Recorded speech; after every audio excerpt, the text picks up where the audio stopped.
Welcome to Penrose Learning, where we make understanding easy. You start by preparing your working USB and verifying your running system. This matters because updates must match architecture and integrity. Plug in a spare 8 GB USB, then boot into your current Tails session. Open Tails Installer to confirm your installed version and to access update options. Once done, either select the built-in upgrade path or download the latest Tails image while you have network access. Make sure the image checksum or signature is verified before writing it. Now you apply the update or write the new image. This is the most delicate phase, so follow prompts carefully. If Tails offers an in-place upgrade, click Upgrade and enter your administrator authentication when requested.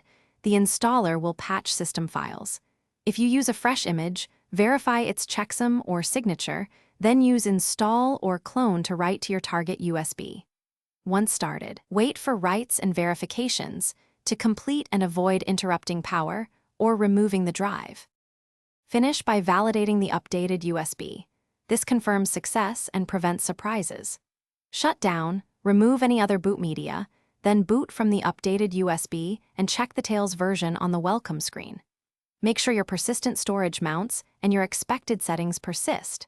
If you encounter boot failures or integrity warnings, first re-verify the image signature and checksum, then reflash the USB using a different port or stick. If problems persist, try recreating the installer from a known good host.